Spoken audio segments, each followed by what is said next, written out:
महाराष्ट्र की राजनीति में एक बार फिर भूचाल आ गया है। अजीत पवार की मौत के बाद अब सवाल सिर्फ हादसे तक सीमित नहीं है।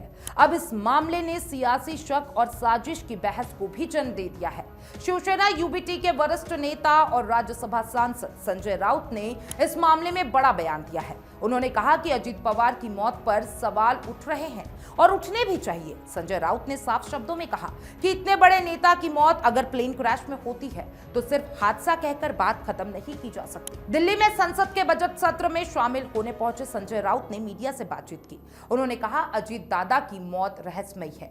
इस पूरे मामले की गहराई से जांच होनी चाहिए। राउत ने कहा कि जो बातें सामने आ रही है वो किसी साधारण हादसे की ओर इशारा नहीं करता। उन्होंने कहा कि यह घटना जस्टिस लोया केस की याद दिलाता है। उन्होंने सवाल किए कि क्या यहाँ भी पर्दे के पीछे कुछ और हुआ है।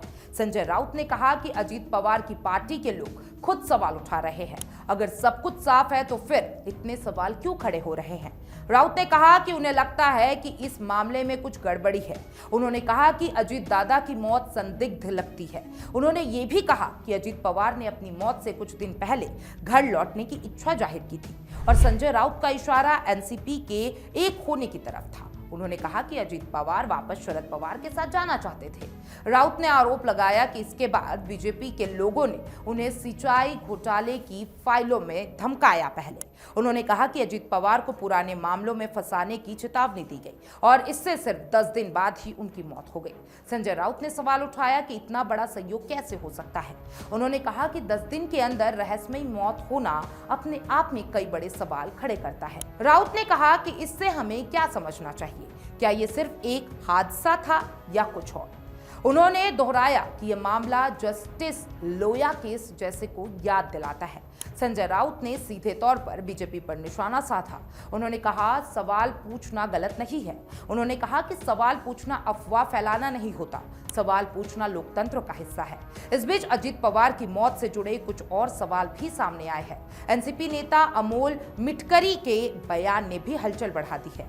अमोल मिटकरी ने कहा कि हादसे में 6 लोगों की मौत की बात कही गई, लेकिन घटनास्थल से सिर्फ 5 शव ही मिले। मिटकरी ने सवाल किया कि 6वां व्यक्ति कहां गया। अगर 6 लोग विमान में थे तो एक शव गायब कैसे हो सकता है।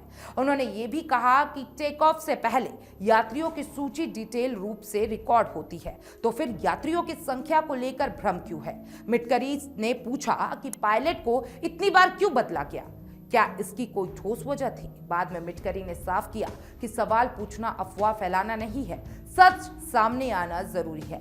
इन सवालों के बाद मामला और गंभीर हो गया है और राजनीतिक गलियारों में चर्चाओं का दौर तेज हो गया है। अजीत पवार की मौत 28 जनवरी की सुबह हुई थी।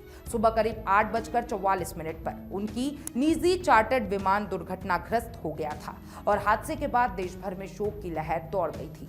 महाराष्ट्र की राजनीति में यह एक बड़ा झटका माना जा रहा है। इस बीच पश्चिम बंगाल की मुख्यमंत्री ममता बनर्जी ने भी साजिश की आशंका जताई है। हालांकि शरद पवार ने उस बयान को खारिज कर दिया था।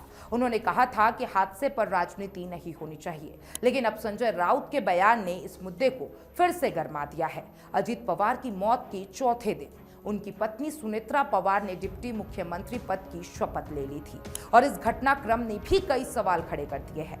राजनीतिक हलकों में इसे लेकर चर्चाएं होती रही है। कुछ लोगों ने इसे सामान्य प्रक्रिया बताया तो कुछ ने इसे जल्दबाजी करार दिया है। फिलहाल अजीत पवार के विमान हादसे की जांच जारी है और इस मामले की जांच एयरक्राफ्ट एक्सीडेंट इन्वेस्टिगेशन ब्यूरो कर रहा है। महाराष्ट्र पुलिस की सीआईडी भी इस मामले की अलग से जांच कर रही है। दुर्घटना के बाद बारामती में एक केस और भी दर्ज किया गया है। पुलिस का कहना है कि एक एंगल से जांच की जा रही है। अधिकारियों का दावा है कि अब तक कोई ठोस साजिश का सबूत नहीं मिल पाया है, लेकिन विपक्ष का कहना है कि जब तक सारे सवाल के जवाब नहीं मिलते तब तक शक बना रहेगा। संजय राउत ने कहा कि इतने बड़े नेता की मौत को हल्के में नहीं लिया जा सकता।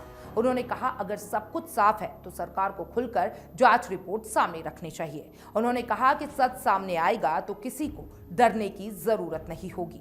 अब पूरे देश की नजर इस बात पर टिकी है कि जांच में क्या सामने आता है। क्या यह सिर्फ एक विमान हादसा था या फिर इसके पीछे कोई साजिश छिपी है। अजीत पवार की मौत पर उठ रहे ये सवाल महाराष्ट्र की राजनीति को लंबे समय तक प्रभावित कर सकते हैं।